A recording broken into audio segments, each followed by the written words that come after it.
Morning, everyone. Welcome to today's webcast on maximizing the value of on-farm research. We've got an industry expert roundtable. I'm Ben Gist with Ag Veritas and XS Inc., and I'll be serving as your host this morning. I'm really excited to hear our panelists answer questions on how to get value from on-farm research. As we get started, I'd like to thank all of you for joining us today. And I'm going to quickly share with you the format of our webcast, which we're planning to keep to about 45 minutes to be respectful of your time this morning. First, we've muted the phones and computer microphones for everyone listening in to reduce the excess noise, but we do want you to be able to actively participate with us throughout the webcast by using the questions area of the webcast controls on the right side of your screen. And you can send us using that any comments or questions that you want us to address. And if your webcast controls are minimized, you just click on the arrow to expand them and you can send us a question. You can see that diagram there on the slide. So we'll be actively monitoring those questions, and also if we have time at the end, we'll address them in a Q&A session. There will be a brief survey after the webcast, so you can provide us feedback and be able to reach out to any of the panelists or me with questions. And finally, we're recording today's session, so at the conclusion of the webcast, we'll send you an email with the links to the slide deck and the recording of the webcast so that you can review them or share them with your colleagues. So as I mentioned a moment ago, we're really excited about the panel today. Together, they bring decades of agronomy, equipment, and precision ag experience, and I want to take a moment to introduce them now. Our moderator for the panel probably looks familiar for you all, Dr. Chad Godsey, the owner of Godsey Precision Ag. And then our two panelists today are Brian Arnault, Precision Nutrient Management Extension Specialist from Oklahoma State University, and John Fulton, Associate Professor at Ohio State University. Now, the image you see here shows the different geographies that our panelists cover, and I just wanted to show this to highlight the different regions from eastern Colorado to north central Oklahoma and central Ohio, because each panelist brings a slightly different agronomic perspective, both from their academic backgrounds and from these varying geographies. So we're excited to hear more from them in a moment. I would like to start us off by taking a look at the first registration question that we asked when all of you registered for this webcast. The question was, how many farmers conduct on-farm research in your area? And here are your responses. And so it looks like for most of you on the call, less than half of the growers in your area conduct on-farm research. And Chad, I kind of would like to segue here to see yours and the panelists' thoughts on the responses, those percents, maybe how they, how you would have responded or what you would have expected. All right, thanks, Ben. Like Ben indicated, being from different areas of the U.S., we no doubt have seen different adoption rates of on-farm research or use of on-farm research in our own areas. One of the things that we keep coming back to, Ben and I, with on-farm setup is trials, layout of trials and analysis of trials. So that's kind of just to set the stage for some of the questions and baseline of discussion today. That's going to be some of the things that we're going to focus on. But Ben, back to your question on percentage of farmers, I think it is that does go along with what we see in our area. We do have some focused producers or farmers that utilize on-farm research to make, I guess, real-time decisions or decisions for next year. And then we have a lot of those on the fringe that maybe are doing some form of on-farm research, but probably not to the quality that we need to be making decisions. I guess we'll start off with John. In the Midwest, what do you typically see for percent? Do those numbers that Ben displayed on the graph kind of follow what you see in the Midwest? Yeah, Chad, can you hear me okay? Yes, yes, sound good. Yeah, good morning, everyone.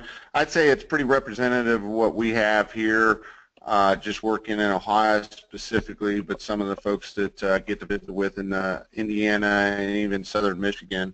I would just add one note that I would say a lot of our growers that are truly implementing on-farm research that's either really diving into practices or inputs, would include products and rates and things, that typically they're getting linked up with an agronomist or consultant or some kind of company person to help support that and drive not only setup but analysis. But in terms of the numbers that you threw out, I would probably guess it's somewhere, in that 40 to 50% today.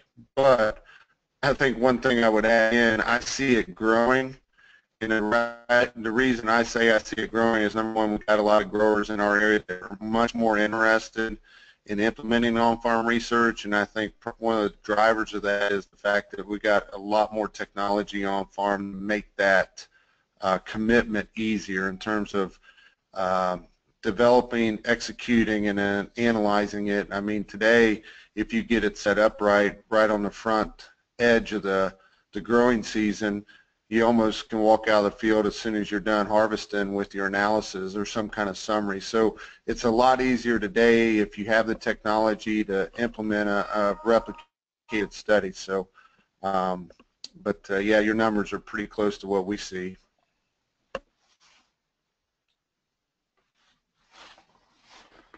The interest is there, and I guess I've never thought about it that way, but yeah, definitely the interest is there, is there at the farm level.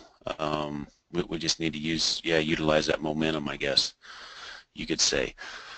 But Brian, in the South, Oklahoma, Texas, I mean, do you have a feel? Are those numbers a little high or a little low in your area as far as percentage of farmers utilize them? First, good morning, and thanks for letting me be a part of this. But I think those numbers, for what I've seen, hit fairly well on. The vast majority don't do much for less than 25. Along with what John said, there's a lot more.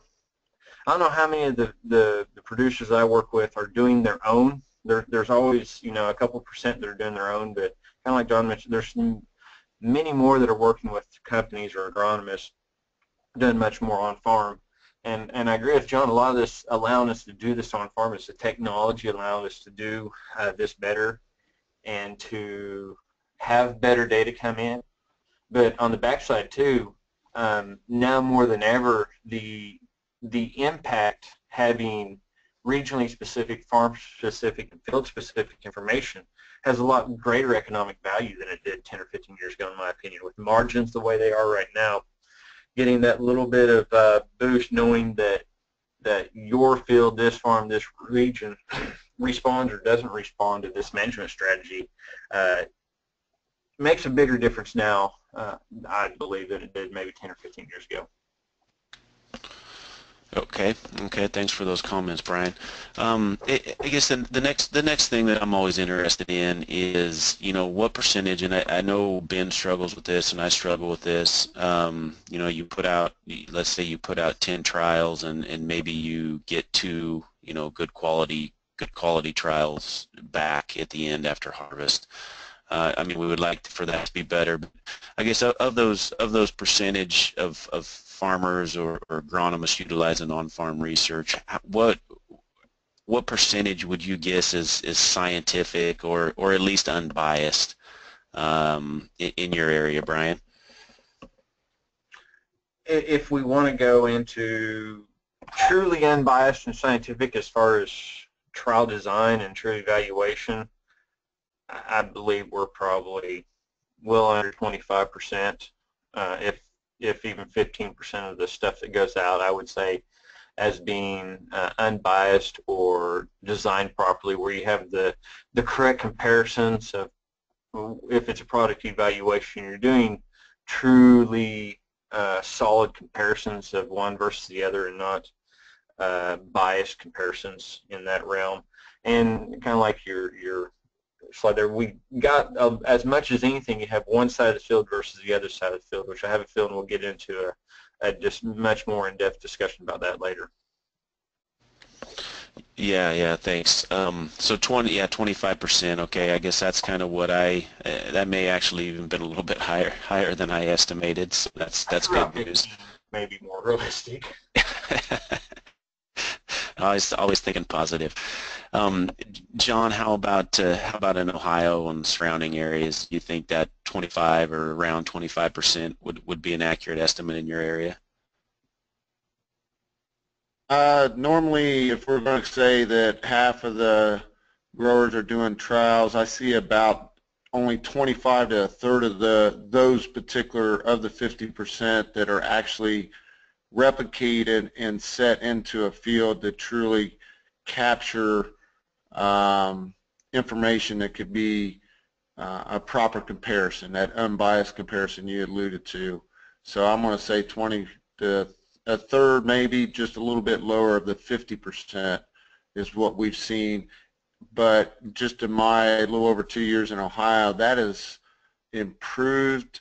And the reason is, I think, is our agronomists in Ohio are very active in trying. We've got a big issue here in the state of Ohio, and that all focuses on Lake Erie and the phosphorus issues.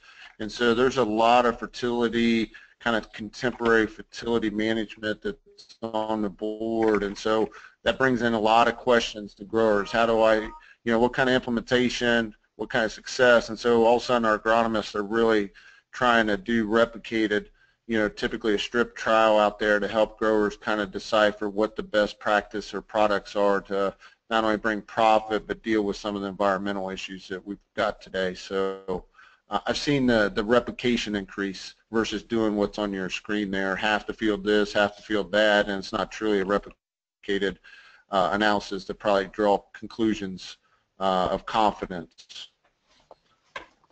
Okay, excellent comments, and that's a lot of times we see that, and no doubt it depends on what the question is. If that half the field versus the other half of the field is a legitimate comparison, or the number of fields that are done that way. But like Brian indicated, we'll get into a little deeper discussion on that here in a little bit.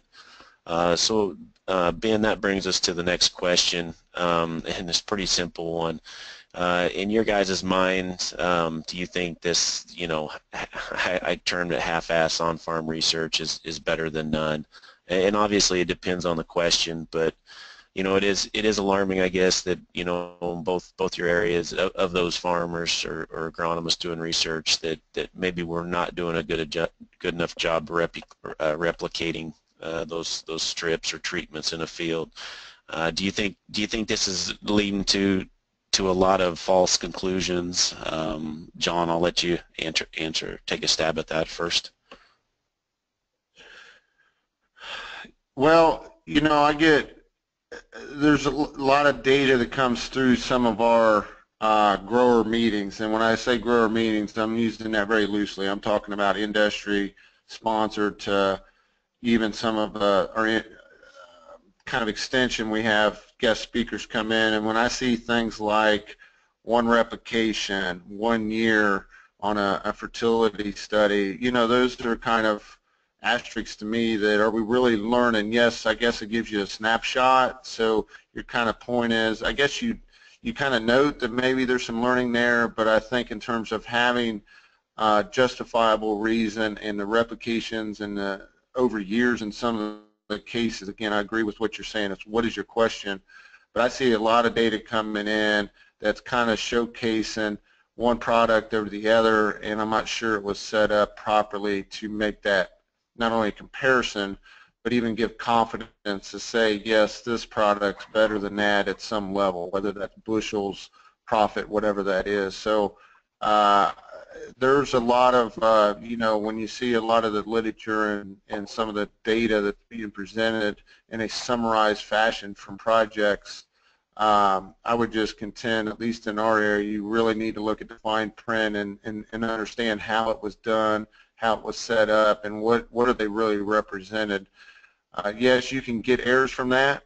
You know, it gives you a false sense of success potentially, but you know, I think in the grander schemes, you're going to have to think about how it fits in operation, and over time, does that make the true benefit that's being projected by the summarized data? So that's just a few comments I'd make on that, Chad. Okay, yeah, excellent. I think the you mentioned confidence there, and I think that's the key. You know, you don't have confidence when you got one site year or a half the field versus half the field.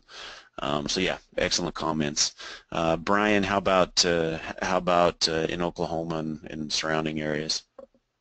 You know, for me, and I think John, the one is, it's surprising some of the stuff that gets out there in the industry, and I say even at times in academia. John might have been referring to a really nice glossy magazine that I showed him that I keep in my office to show students that had a wonderful bar chart about, let's just say, about a product, and some really wonderful results, and the italicized very fine print at the top corner said, this is the average of one replication. And you're looking at it, and yield differences are 1 to 3 bushels. And so, you know, we have stuff like that that's put out there that we have to be careful of. On the half-ass farm research, better than none, I'll go back to what I call the agronomist's best friends. It depends. You know, it depends on how you look at the data and what you infer from it and what management decisions. Should you take a half of a field that's split in half, do one thing on one half and one thing on the other, and do a complete wholesale change of the farm? Absolutely not. I mean, that's horrendous to do something that extreme. But doing one half the field and the other half the field and looking at its trends, so, you know, there's something here. I might want to look a little bit further. I might want to do something replicated or do something that there's information we can draw. I'm okay even going further. So if you split a field in half, let's take the combine in a single strip and do a side-by-side comparison and look at spatial there, and we can analyze that data a little bit more in-depthly and get some more information. But again, if you're either a half of the field versus half the field and do a wholesale change, that's dangerous. If you're doing, even if it's replicated, and you're doing a product versus other products, but the treatments are unbalanced, and coming from fertility side, this is what always gets me when you're looking at fertilizer trials, are unbalanced trials or unbalanced treatments where product rates are applied maybe similarly or randomly, but what you really need for a good trial is a balanced nutrient rate, and that's the only true fair comparison. So I'm guessing I'm going to ride the fence on this. I think there are things that you can get from even poorly designed or just, you know, easily implemented studies or trials, strip trials, but it's not the type of thing that should make massive management decisions from. It should be learning experiences, and that's where it should hold at. Okay, yeah, that's a good point. That even a half versus half or something like that, or one side by side unreplicated, that still, you may be able to gather information from that to spot trends, like Brian indicated, and guide future inquiries or questions, and definitely to improve your setup. Okay, Ben, if you will go ahead and flip the slide, we'll move on to the next question.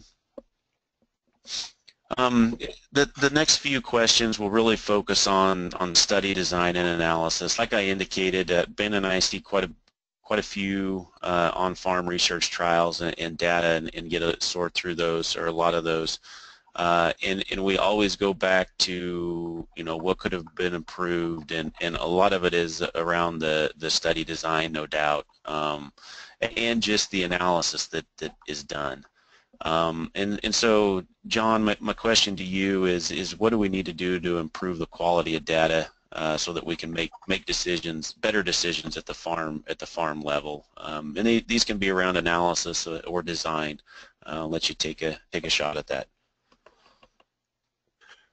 Well, I think you got to start out with a good question or objective in mind. And as long as that's clear, keep it simple. I've seen some pretty complex, we want to change seeding rate by fertility rate, and then we're going to throw a fungicide thing over top. And people can work to that, but let's keep it simple first. Let's figure out one thing at a time, because you get too complex, I think you'll find that just the quality of data, or I don't get a complete data set in some cases. That's what been our experience. You do 5 fields and ends up I get 2 for various reasons. But I think you got to design it properly. You've got kind of a block design up there today. We do a lot of strips out this way, and that's merely because it's easier to implement the strips and make sure that they get installed properly. One pass could be one rate, one product, whatever like that, and we can block that across the field. And what we typically do is once we block that, meaning that I might have an A versus B, I might do that A or B at least 5 times typically on a minimum if we can fit it in the field, but preferably the more reps we can get in. And so setting it up properly and laying it in the field and getting proper length has been a big thing, because if we're going to use yield monitor data, for example, Chad, those blocks that you have on that slide, I would hope that at minimum they're 300 feet long, if not hopefully more like 400 feet, again, depending on how much area. But you're going to look at average and yield data, and we know you're going to have plenty of points within that area to represent what the at mean yield is for that. And so those are the kinds of things we think about. I think another thing I would bring in, being an engineer, we see a lot of treatments go in around the planter and at planting, and we've got a lot of, at least out in our area, central fill systems. And if we're going to do split planters, definitely think about how we put those treatments on the planters. The example I always get is we've got some very smart seed guys out here, and they put their seed on the outside of that planter and then put the competitors in the center. And depending on those field conditions, we know that because of the weight of all the weight is in the center, you'll get some pinch row or some compaction. And next thing you know, yeah, the competitors doesn't look as good, but did they? Was there an influence of compaction and those type things from the tracks that actually caused that difference versus on the outside of that planter? So some of how you put it, install with the equipment, thinking about weight distribution of the equipment, I think is very important to be able to come out of there with a true comparison. The other thing, of course, I'm just going to, being an engineer, more times than not, we see uncalibrated yield monitors, and following the proper procedures, because the mass flow sensors in majority of the combines in this country are not linear in their response. And so truly calibrating over different flow rates, basically from a very low to a very high expected flow rate, is very critical in order to get the relative yield to be precise, to make some comparisons if you're going to use things like blocks out in the field. So there's some other things, but I'll stop there. But just some things from our perspective, the whole setup and thinking through your equipment, how you're going to go out there, install that, what you're going to be your minimum size of the block or your strip is very critical in order to get good replicated design implemented. All right, thank you, John. Yeah, that's some interesting, some of those things I guess I've thought about, but maybe not to that in depth, especially, well, from the engineering side and application side. Yeah, especially depending on conditions, you could have a big impact on where those treatments are applied. Yeah, if it's hybrid comparisons or what. So yeah, excellent comments. Brian, from a soil fertility, perspective, what do you see what we could do to improve the quality of data coming in? One, following John's heart. trying to come up with something to add to what John says. So John makes some great points, as you already have too, Chad. And I'll reiterate one of the most important points, and one that even as a scientist I struggle with, is future planning and planning out and actually sitting down and what now for next year's corn. We should already have a plan established now. We should have an idea. We should have, as John said, have a question we want to answer, and really put thought into that question if we're going beyond a strip. And even if we're a strip study, which I have nothing wrong. I do strip studies all day long. I had 60 strip studies out this last double crop season, and I expect in the coming year I want to have another 60 in double crop, and my goal will be in the next wheat season to have 100 strip studies in wheat, because I think there's great information to be gained. But to get the best quality of data, a couple things besides the planning is also locational planning. If we're set in bound going to do a half a field versus other half a field, I think before you can do that, you have to have multiple years of yield data off of that field to establish any previous trends on yield, or to know 3 to 5 years of past yield history to tease out trends that field provides that are not underlined by treatment. And I'd also say on strip studies, even small plot replicated things, what we need to do a better job of is more intensive sampling within those areas. Taking a field composite, whether it's a 40, 80, or 120 acre field, having a field soil composite if we don't have a grid soil for that, and then doing strips and reporting that data is not adequate enough. If you're doing a strip study and you have enough insight of knowing where that's going to be, or for planning, or even just do it at planning, have composite samples from where those strips are for each of the treatments you apply in a strip, can add a data layer that really helps the understanding. Another thing to do is, John hit it on the head partially, but I would go in, is our technology now has it where you can do a study, get it in the ground, and walk away, and then come back and make sure you have it calibrated. But the agronomists are really good at this, and I don't know if all the producers are to the level, is in-season notes, whether that's germination, whether that's growth stage, tasseling, things coming in. We had a soybean study this year that was really looking phenomenal, but we had stink bugs come in during 2 weeks that we just couldn't control, and it probably really impacted our yield. And just notes like that you can look back and think through. The yields we have are probably more impacted by a post-planting or post-treatment application stressor. And so in-season notes, pre-planning, and because I'm a soils guy, a lot of soils data going in and past yield data I think are all exceptional, are all really important to better understand what's actually happening with the trials you have out.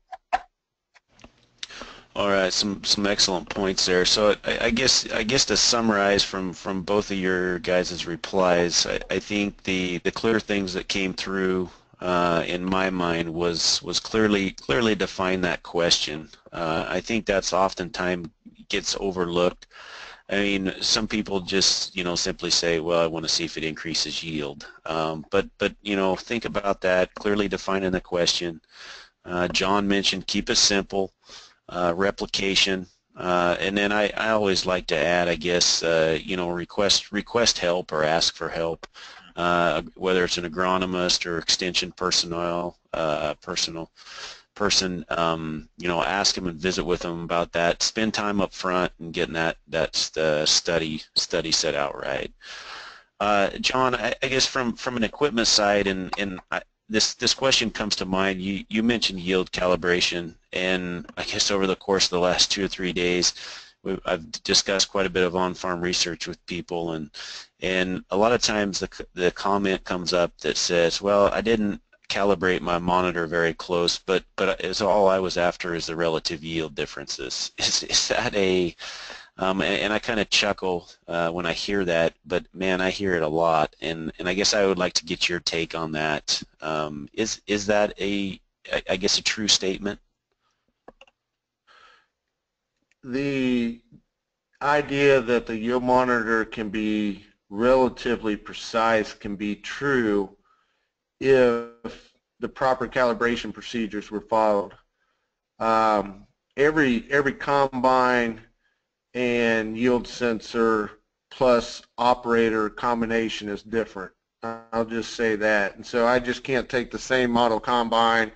Chad, if I put you in the combine and then I get up in there, we both are going to operate that combine, and there are slight differences that when I talk about calibration, that sensor is not linear in nature, meaning that as the higher flow through the combine doesn't make the same incremental change for every 1 pound of extra, 1 pound a second against that. And so we typically, if you think about it, a lot of the companies now are to use an egg leader. I mean, I know precision planning's out there today, and AGCO has their own system, but we'll do a minimum of a 4-point calibration, and we typically will run the combine over 4 different speeds to change the pounds per second flow through that combine. But my comment is even changing speed, depending on the nominal yield of the field and the variability of the yield in the field, you want to make sure you get down to a very low pounds per second during that low calibration. And if I'm running, let's say 250 bushel corn on the top end or higher, whatever that is, and I'm running 5 miles an hour, I want to make sure that my pounds per second is getting up on the top end, and then those middle ones reflect a full range of the expectant pounds per second, almost from 0 or very low, let's say a 50 bushel area going 4 mile or 4.5 miles an hour is a pretty low flow rate. Let's make sure we cover that in our calibration, because in order to maintain that relative precision that you indicated, Chad, you have to make sure that that sensor, which is not linear, it's kind of exponential in how it that you truly map out the response of that sensor over a full range of pounds per second. And I highlight to growers today, most of the yield monitors, especially the new ones, there's a screen on there to check, or you can look at your pounds per second during that calibration process to ensure you're getting low all the way to the upper end, and we've got some charts that help kind of calculate that out for growers, so they're covering that full range. So if they do that, Chad, then yes, that statement can be true. But if I only went in and I did a 4-point calibration and I chose 200 bushel corn this year and I ran 2, 4, and 5, don't expect that same type of accuracy next year, like we had here in the state of Ohio, where we had areas running 30 bushel and we had other areas running 250 bushels. I'm going to say the relative accuracy of that not being calibrated this year is a problem. Okay, excellent, excellent comments. And so yeah, I think that unfortunately, I think that is a huge source of error, and like you indicated, John, it's something that can easily, with a little bit of time, can easily be corrected. So thank you for those comments. Ben, if you want to go ahead and pull up the next question.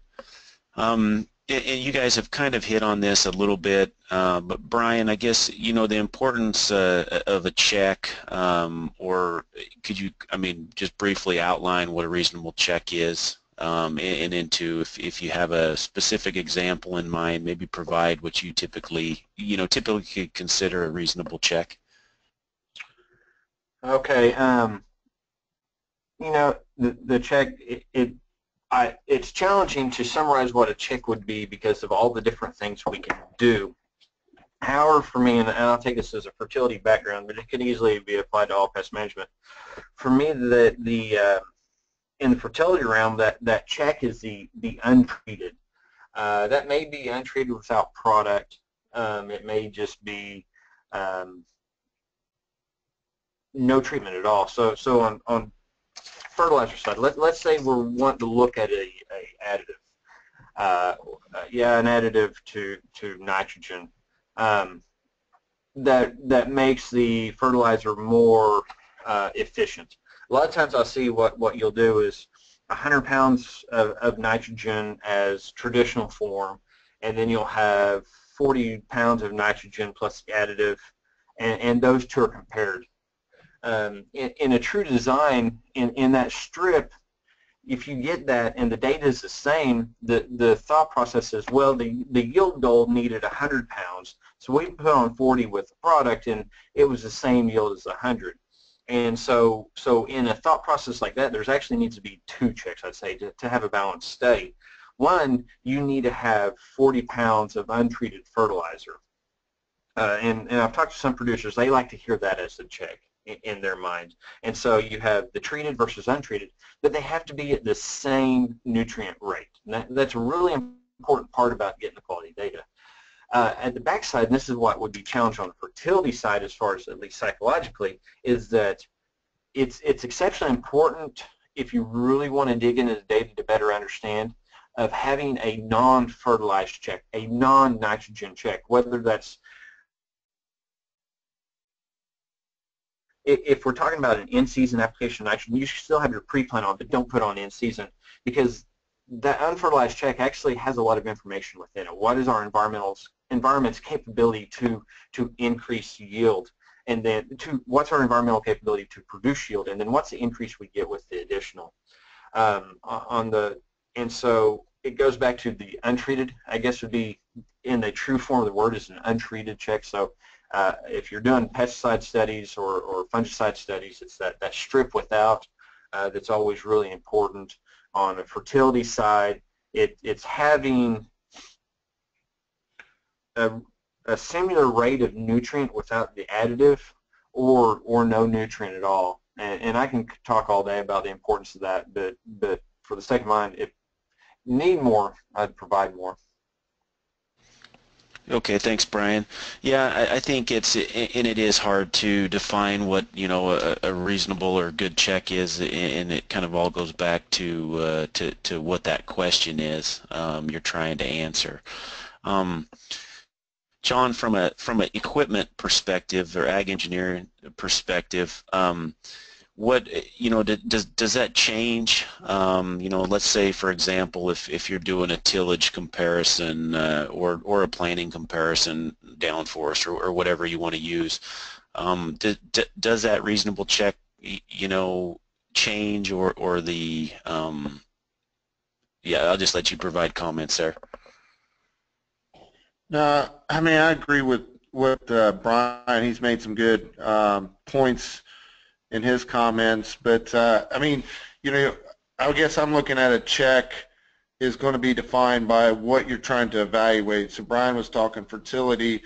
In the case of some of the things we get into, like, as you mentioned, kind of the downforce, you can get, we've got active downforce, we got traditional downforce. So sometimes you have to talk about the check as being what's been the standard practice or technology used. So that could be our check, but traditionally that's our traditional piece that we're kind of comparing back against. So I don't have a lot to add other than I think it's very important to establish what is that check or your control, what we would like to call it a lot of times in science, but what's that real control that your base control that you're kind of comparing the other products, rates, whatever that is to. And again, I go back, you had a very good comment, Chad, is get some help if that's something that's, get someone to help you out in defining what that check or control treatment's going to be. Okay, excellent, excellent points. And so I guess, whether it's an equipment comparison, say downforce versus a nitrogen comparison or nitrogen application rate comparison, I mean those underlying fundamentals, really don't change. it may, if you truly do want to see what that nitrogen response is, like Brian indicated, you do need that, that 0 rate or a very low rate. Whereas that's a little bit different for the equipment. You kind of go with what the standard practice has been. So good comments. Ben, if you want to go ahead and flip to the next question, please.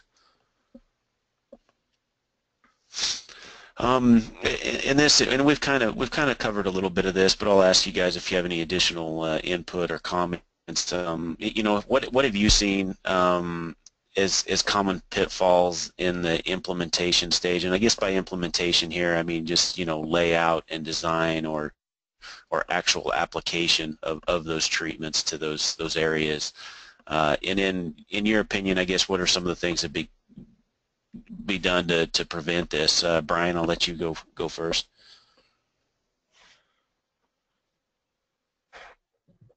Some of the pitfalls I've seen, go back to that control of the check, not having, if you're doing more than 2 treatments in a strip study, not having a balanced trial, and you can see the same thing with fungicides, insecticides in all the products. And machinery, not having that, not having a true standard or check or a industry standard being implemented to say, is this doing better than what current practice is? And one of the greatest pitfalls that I've seen isn't about necessarily design, but it does go back to some of the early planning, is really poor placement within the field, and that may be completely accidental. I think we've had this discussion before, is that you may have all the information that you can possibly garner on a field and still put that study in the worst spot of the field possible. It just happens to be the wet spot, the dry spot. So trial placement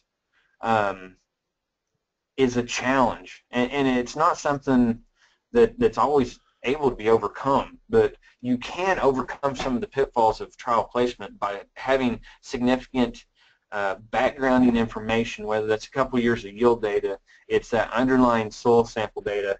I've seen people do studies where they go out and they're might be evaluating a herbicide or something else, but they just so happen to put the study on that one spot of the field that has a really low pH, and that pH confounds everything else to the point where the information is marginal at best. So having a good control and design, and then placement are two of the, I think, some of the biggest challenges / pitfalls.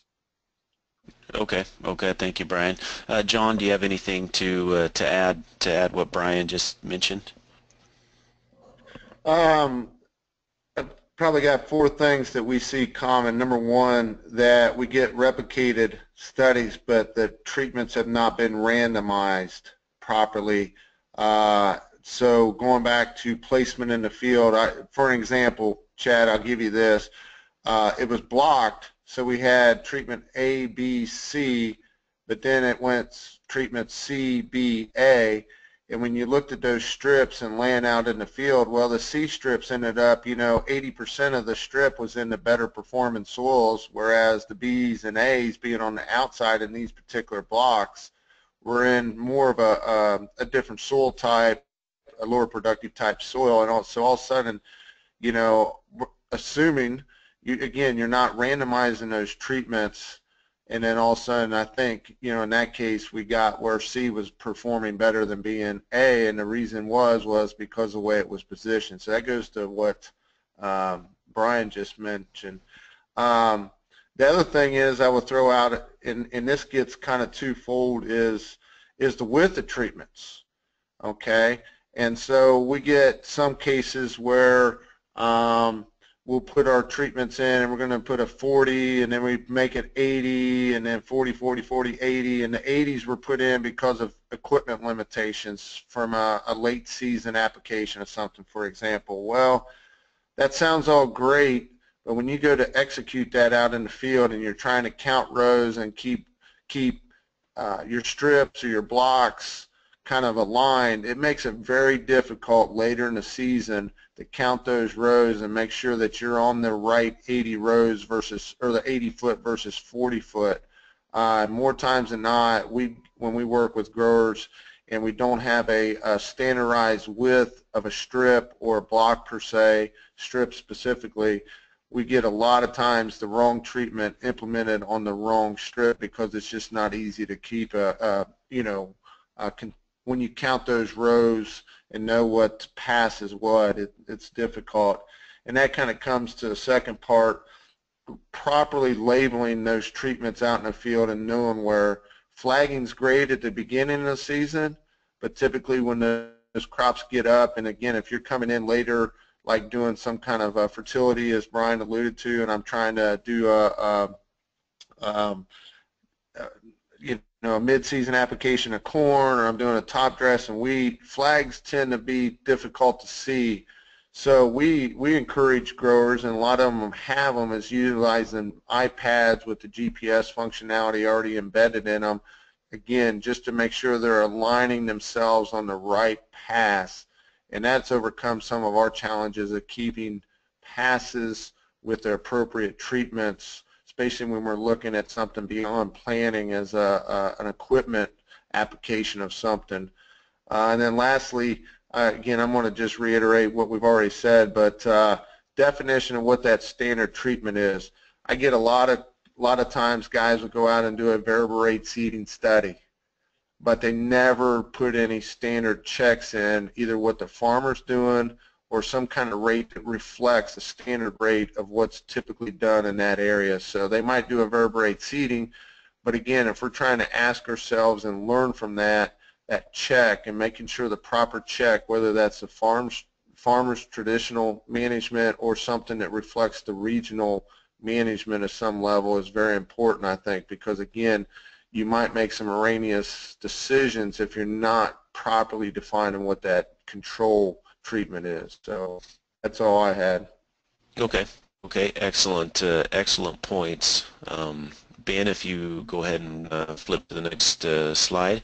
And I guess I want to spend this next couple minutes, and we are approaching our 45 minutes here. So, but it's good discussion. So I'd like to keep on going. In terms of data analysis, and this is some no data statistician would argue maybe it's the most important, maybe the biggest pitfall. But I guess in terms of data analysis, John, what's some of the common pitfalls? And I think you probably go back to your last answer and answer a lot of this. But I guess, are there, in this specific data analysis, are there things that you see happen often? Probably the number one thing is I get summarized data, so I'll get a mean per se on a replicated trial, but there hasn't been any statistical analysis done, Chad. And knowing what that experimental design is, and again, I'm not expecting growers to understand the differences of design, but that's where if you get some help. But doing some kind of statistical analysis, going back to if I truly see a 4-bushel difference, is there a statistical difference in there, or is there quite a bit of variability that says there's really not a 4-bushel difference? And so that statistical piece has been important for us to try and influence our growers, and a lot of times if they can send that to us, we'll help them do that. Okay, so yeah, just a simple lack of use of statistics, and I couldn't agree more. Brian, do you have anything to add there?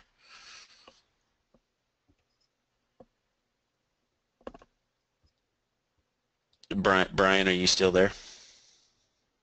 Sorry.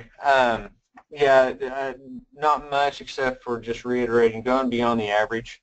Some simple things Excel can do, even if you're just looking at raw numbers, standard deviations, the coefficient of variance, just some very simple stats, just to look at how variable is the data, and that's when you have replication. Even if you don't have replication, if you're doing strip studies, being able to and you have yield monitors that go, being able to parse out how much variance do you have as you go across that strip? How variable is that, and can you expect that the two treatments are really different or not? Okay, excellent comments.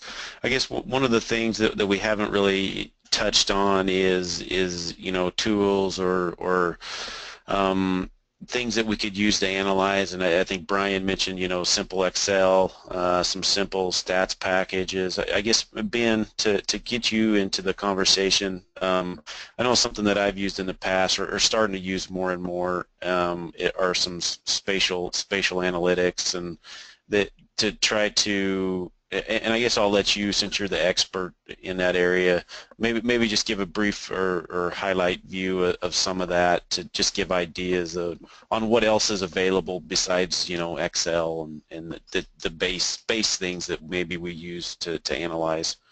Yeah, sure. Thanks, Chad. I think Brian hit the nail on the head where with using spatial analysis or spatial statistics to analyze this yield, it lets you go beyond looking at the averages of a treatment or even breaking it down a step further, averages of a treatment by soil types or elevation or those other factors. But the real question becomes, do those factors actually matter in the yield variability? Or a better way of saying that might be, how do you quantify their impact? And so you can look at trends, but trying to put the whole piece together of what's driving yield and what areas of the field, and when are yield differences really attributed to a treatment versus some other factor, is really the challenge that using spatial statistics for your yield analysis can help address. And so, we have a product like Veritas, but the approach in general of using the spatial analysis can help you tease through those factors to determine what's driving yield spatially, and even account for some of the other factors that you may not have data for in the trial or in the analysis.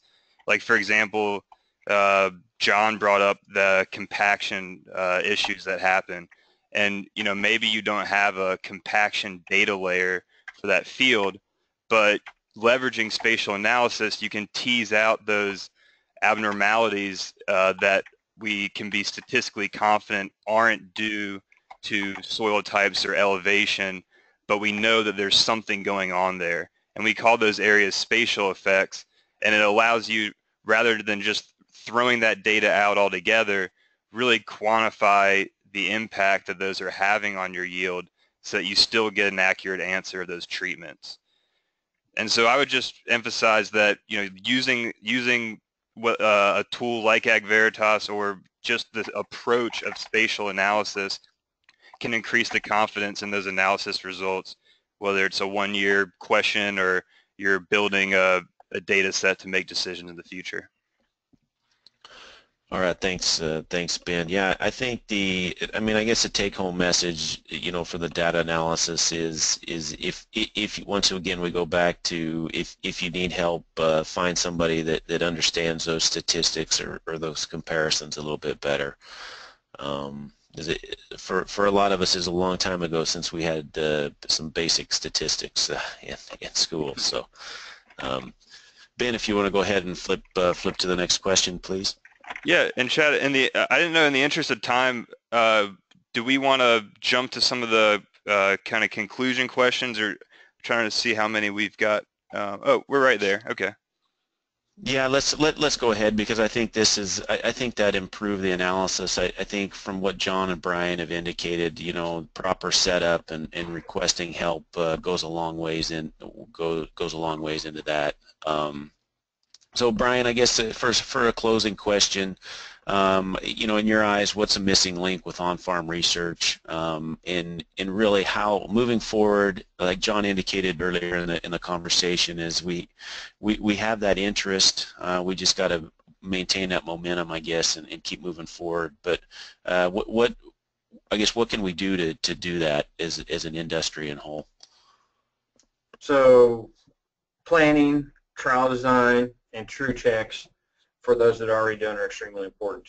And my little soapbox I'll spend just 2 minutes on, or even 1 minute, that I don't think enough producers are actually checking to see if what they're doing is accurate. So I think a big part of what future on-farm testing is going to be is we got to do more, even current management trials checks. If you're running a starter, turn off that starter for 100 feet or 1,000 feet with the yield monitor, something, have that documented and just check back, and do that at a couple locations in the field. Check our current practices. We've got the biggest thing right now is variable rate everything. Variable rate seed, fertilizer, all this stuff. How many people that are doing variable rate actually put check strips out in the variable rate? And check strip is beyond an on and off. It's if you're doing a variable rate hybrid or variable rate population, Chad, you're one of the first to do this. You put out highs and lows within those zones to see if you're doing it right. I don't think nearly enough of what we're doing, even if you've been doing it for the last two generations, has check strips. And I think check strips in a lot of what we're doing will lead to further research. It's that stepping stone where guys start doing check strips in their VRT, then they start doing replicated and start talking to agronomists about design and analysis. And so right now the missing link is that the number of people doing on-farm research is way too low. So let's take baby steps and get more people to do check strips and then to replicate it. Okay, all right. Thank you for those comments. I think, yeah, I think that's perfect. John, how about in your eyes? What are some of those missing links that we can use or improve on to either increase on-farm research or improve that process? Well, I think that a lot of the tools that are out there, specifically the softwares, are much better today to develop replicated trials. We can create a prescription from that to implement it. So getting growers to utilize that, the technology they have in that fashion, I think is a means to increase participation of on-farm research, specifically just having the grower do their own research. But I think one of the things, and I'm going to take a little bit different path here, is I think a lot of times we struggle in our field scale type research to know if we're truly measuring a treatment effect, or because of the nature of growing crops and the practices of such that go around to that, is there something else that's influencing yield? You know, what was the yield limiting factor in different areas? And I would just put a plug in, and this is just something I've really become to appreciate the last couple of years, but remote sense imagery, having access to that over the growing season, it's getting cheap.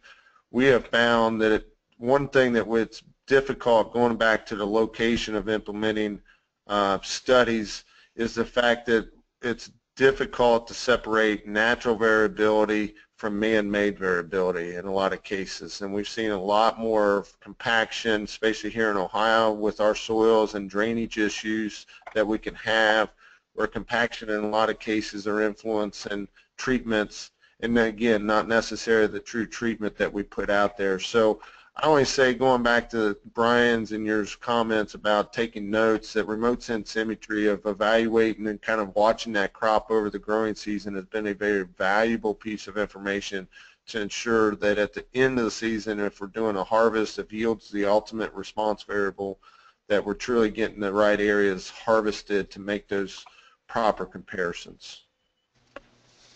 Okay, yeah, excellent comment, and like you said, with as cheap as satellite imagery, and even if if an individual has a UAV himself, there's a lot of it's a lot easier access and to a lot cheaper than it has been in the past. So yeah, excellent comment.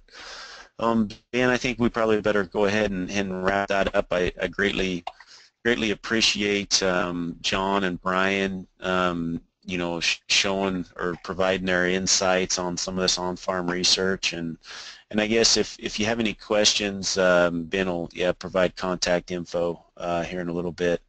But yeah, once again, thank you everybody for joining, and I'll turn it back over to Ben.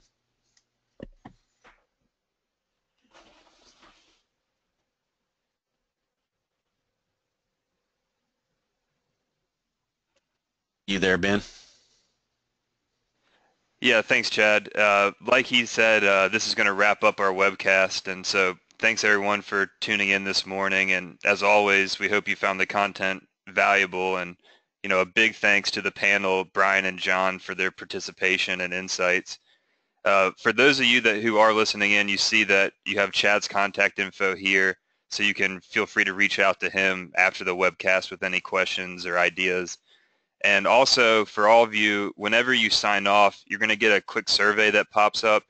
And these are really important to us to get your feedback on future topics and ways we can improve this Precision Ag Insight webinar series. But there's also a place in that survey where you can request to hear more information about Ag Veritas and to be contacted by Brian or John, or to follow up with them with any questions you might have as well. Finally, if we weren't able to get to your questions today, and I'm sorry for everyone that we ran a bit over, as always, we'll follow up with you individually with a response. So with that, thanks everyone again for listening in, and Chad, John, and Brian, and everyone have a good rest of your day.